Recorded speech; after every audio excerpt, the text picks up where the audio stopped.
સુરસાગર સ્થિત હઠીલા હનુમાનજી મંદિરે 225 કિલો કેરીનો હિંડોળો કરવામાં આવ્યો હતો, ત્યારે દર્શનાર્થે ભક્તો ઉમટી પડ્યા હતા. વડોદરા શહેરના સુરસાગર કિનારે હઠીલા હનુમાનજીને 225 કિલો કેરીનો મનોરથ અર્પણ કરવામાં આવ્યો હતો. વડોદરા શહેરના ઐતિહાસિક સુરસાગર તળાવના કિનારે આવેલા પૌરાણિક શ્રી હઠીલા હનુમાન મંદિરે ભક્તિમય માહોલ જોવા મળ્યો હતો. ઉનાળાની ઋતુ નિમિત્તે હનુમાન દાદાને 225 કિલો કેરીનો ભવ્ય મનોરથ અર્પણ કરવામાં આવ્યો હતો. આ વિશેષ પ્રસંગે હનુમાન દાદાનો અલૌકિક અને આકર્ષક શણગાર કરવામાં આવ્યો હતો, જે દર્શનાર્થે આવતા શ્રદ્ધાળુઓ માટે આસ્થાનું કેન્દ્ર બન્યો હતો. દાદાના દિવ્ય દર્શન કરવા માટે મોટી સંખ્યામાં ભક્તો મંદિરે ઉમટી પડ્યા હતા. આ ધાર્મિક મહોત્સવ અંતર્ગત ભક્ત પરિવાર દ્વારા શ્રી સુંદરકાંડના પાઠનું પણ વિશેષ આયોજન કરવામાં આવ્યું હતું. મંદિર પ્રશાસન અને આયોજક પરિવાર દ્વારા વડોદરાના તમામ મારુતિ ભક્તોને દાદાના દિવ્ય આમ્રકૂટ દર્શન અને સુંદરકાંડના પાઠનો લાભ લેવા માટે ભાવભર્યું આમંત્રણ પાઠવવામાં આવ્યું હતું.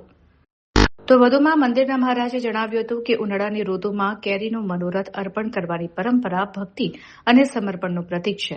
હનુમાન દાદાના આશીર્વાદથી સૌના જીવનમાં સુખ, શાંતિ અને સમૃદ્ધિ આવે તેવી પ્રાર્થના સાથે આ આયોજન કરવામાં આવ્યું છે.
સર્વ ભાવિ ભક્તોને આપણે જણાવવાનું કે સુરસાગર કિનારે આવેલું શ્રી હઠીલા હનુમાન મંદિરે આજે અધિક માસનો પહેલો શનિવાર છે. તે નિમિત્તે આજે દાદાને આપણે 225 કિલો કેરીનો હિંડોળા કરવામાં આવ્યા છે, તથા આપણે લીચી બી ધરાવવામાં આવી છે અને દાદાને આજે આપણે બેઠકનો શણગાર કરવામાં બી આવ્યો છે. અને આજે અમે હઠીલા હનુમાન પરિવાર તરફથી બી આજે સુંદરકાંડના પાઠનું બી રાત્રે 8:30 કલાકે આયોજન કરેલું છે. તો આજના દાદાના દર્શનના લાભ લેવા અમારે નમ્ર વિનંતી છે. જય સિયારામ.